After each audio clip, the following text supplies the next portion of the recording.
Hai, selamat pagi. Di sini saya akan mempresentasikan laporan saya yang berjudul Laporan Hasil Kunjungan ke Gunung Bromo di Probolinggo, Jawa Timur, SMA Negeri 1 Wonosari di Yogyakarta, dan Gedung Merdeka di Bandung. Laporan ini saya buat sebagai salah satu syarat kelulusan pada SMA Negeri 1 Pagardewa tahun ajaran 2022-2023. Sebelum melanjutkan ke pembahasan tempat-tempat yang saya kunjungi, izinkan saya memperkenalkan diri saya terlebih dahulu. Saya Niwayan Arti Ayudya Wandira, lahir sebagai anak pertama dari pasangan suami istri Komang Suwardana dan Ketut Tantri pada tanggal 4 Juni 2005. Saya menyelesaikan pendidikan dasar saya di SD Negeri 1 Pancakarsa Purnajaya pada tahun 2017. Kemudian melanjutkan ke SMP Negeri 1 Banjarbaru dan lulus pada tahun 2020. Saat ini saya tercatat sebagai siswa kelas 12 IPA 2 di SMA Negeri 1 Pagardewa. Laporan ini saya persembahkan kepada kedua orang tua dan adik yang selalu memberikan dukungan dan doa, kepada teman-teman yang ikut serta dalam study tour kemarin, khususnya 12 IPA 2 yang cukup solid, serta kepada Abun Sungkar sebagai pendukung di balik layar. Moto saya dalam menyelesaikan laporan ini adalah jangan takut berjalan lambat, takutlah jika hanya diam di tempat. Tak lupa dengan mengucapkan puji dan syukur kepada Ide Sang Yang Widi Wase karena dengan adanya laporan ini dapat saya selesaikan dengan baik. Dengan selesainya karya tulis ini, maka penulis akan mengucapkan terima kasih kepada Bapak Nurdin SHMM selaku Kepala Sekolah SMA Negeri 1 Pagardewa, Bapak Siswadi SPD selaku Wali Kelas 12 IPA 2 SMA Negeri 1 Pagardewa, Bapak Yan Rizal SPD selaku guru pendamping dan pembimbing dalam penyusunan karya tulis ini, rekan-rekan kelas 12 IPA dan 12 IPS SMA Negeri 1 Pagardewa tahun pelajaran 2022-2023, terutama yang turut serta dalam studi wisata ini. Tim Avatur atas pelayanan primanya, serta kepada adik-adik kelas 10 dan kelas 11 SMA Negeri 1 Pagardewa tahun pelajaran 2022-2023. Bab 1 Pendahuluan Latar Belakang. Melakukan perjalanan kunjungan ke tempat wisata sudah banyak sekali dilakukan oleh masyarakat modern saat ini, karena mereka tertarik dengan hasil kemajuan pembangunan suatu kota, hasil kebudayaan, kekayaan alam, atau teknologi yang dimiliki yang berbeda dari kota lain. Pelaksanaan kunjungan wisata ini merupakan program kegiatan wajib yang diajukan oleh Kepala Sekolah SMA Negeri 1 Pagardewa. Penulis memilih objek wisata ini karena masing-masing tempat tersebut memiliki kesan tersendiri bagi penulis. Tujuan: 1. Memenuhi syarat kelulusan. 2. Untuk mengetahui budaya di Gunung Bromo. 3. Untuk mengetahui sejarah Gedung Merdeka. 4. Untuk mengetahui kemajuan teknologi SMA Negeri 1 Wonosari. Gedung Merdeka. Gedung Merdeka adalah gedung bersejarah yang pernah dipergunakan sebagai tempat konferensi tingkat tinggi Asia Afrika tahun 1955. Bangunan ini pertama kali dibangun pada tahun 1895 dan dinamakan Society Concordia, dan direnovasi seluruhnya oleh Wolf Sochemeister Alvarez dan Van Galen pada tahun 1926. Dengan keputusan Pemerintah Republik Indonesia 1954 yang menetapkan Kota Bandung sebagai tempat konferensi Asia Afrika, maka Gedung Concordia terpilih sebagai tempat konferensi tersebut. Meskipun fungsi Gedung Merdeka berubah-ubah dari waktu ke waktu sejalan dengan perubahan yang dialami dalam perjuangan mempertahankan, menata, dan mengisi kemerdekaan Republik Indonesia, nama Gedung Merdeka tetap terpancang pada bagian muka gedung tersebut.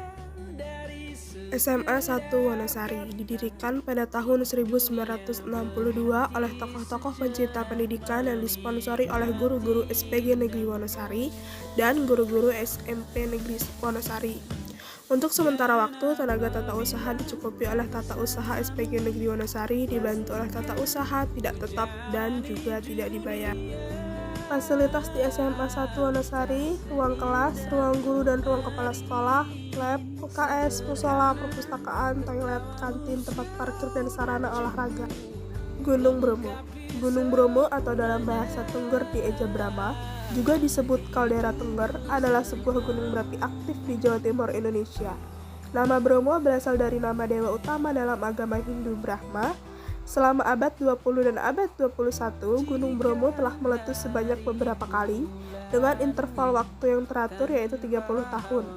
Letusan terbesar terjadi 1974, sedangkan letusan terakhir terjadi pada 19 Juli 2019. Bagi penduduk sekitar Gunung Bromo, suku Tengger, Gunung Bromo atau Gunung Brahma dipercaya sebagai gunung suci. Setiap setahun sekali, masyarakat Tengger mengadakan upacara Yatnya Kasada atau Kasodo. Upacara ini bertempat di sebuah pura yang berada di bawah kaki Gunung Bromo dan dilanjutkan ke puncak Bromo. Upacara diadakan pada tengah malam hingga dini hari setiap bulan purnama sekitar tanggal 14 atau 15 pada bulan Kasodo ke-10 menurut penanggalan Jawa. Kita masuk di bab terakhir yaitu bab 3 penutup, kesimpulan. Kunjungan wisata memang bertujuan untuk melihat kekayaan alam tempat tersebut, juga melihat serta meniru perkembangan teknologinya. Dalam perjalanan kunjungan ini, penulis mendapatkan banyak pengalaman baru, mengenal suku Tengger yang ada di Bromo, melihat keindahan alam Bromo, dan bisa merasakan melihat sunrise dari atas gunung. Selain itu, di Yogyakarta juga tidak kalah menarik bisa melihat sekolah SMA Negeri 1 Wonosari, melihat beberapa fasilitas seperti kantin sehat, parkiran, aula, perpustakaan, dan juga ruang aulanya. Di Bandung juga tak kalah menarik walaupun penulis tak sampai masuk ke dalam Gedung Merdeka tetapi bisa menyusuri daerah sekitarnya bersama teman-teman dan tidak lupa berkuliner. Saran yang pertama untuk sekolah. Kepada sekolah yang mengadakan studi wisata ini yaitu SMA Negeri 1 Pagardewa sebenarnya sudah cukup baik. Hanya saja saya merasa sekolah kurang memperhatikan anak-anaknya. Membebaskan kami kemana saja saat di tempat wisata membuat kami tidak mengetahui mana tempat yang sebenarnya ada pada daftar wisata kami. Memang zaman sekarang sudah canggih, kita bisa searching, tapi akan lebih baik jika kita pergi bersama dan melihatnya secara bersama-sama. Yang kedua, untuk biro travel. Tak jauh berbeda dari sekolah, biro travel ini hanya menjelaskan sedikit mengenai tempat yang dikunjungi. Tetapi dalam segi pelayanan dan kenyamanan bagi penumpangnya sudah cukup baik, saya dan teman-teman sangat merasa puas. Yang ketiga, untuk objek wisata. A. Gunung Bromo. Ada 2 poin yang akan penulis bahas di sini. Yang pertama, mengenai para pedagang yang menjual perlengkapan mendaki. Sebaiknya tidak perlu mendesak pengunjung yang baru turun dari bus, seperti yang penulis alami kemarin. Penulis baru turun bahkan belum menginjak tanah sudah dikerubungi beberapa pedagang yang bersifat memaksa. Bahkan teman saya yang sedang duduk sambil sarapan saja diserbu dipaksa untuk membeli, padahal jika kita merasa kita butuh, kita akan membeli tanpa dipaksa. Yang kedua, kepada penyedia jasa drone untuk mengabadikan momen, diharapkan dapat membagikan hasil dengan cepat. B. Gedung Merdeka. Dari parkiran menuju Gedung Merdeka kita melewati Jalan Asia Afrika yang mana di jalan tersebut terdapat beberapa orang cosplay menjadi hantu, robot, dan sebagainya. Maksud mereka mungkin bercanda mengagetkan orang yang lewat, tapi jika lebih dari 2 kali juga agak aneh ya. Teman saya bahkan sampai ketakutan dibuatnya. Tapi di sisi lain mereka ramah-ramah mengingatkan kita menjaga barang berharga milik kita dengan baik agar tidak mengalami kecopetan. Sekian penjelasan dari saya, semoga dapat dipahami dan semoga bermanfaat. Saya ucapkan terima kasih dan selamat pagi.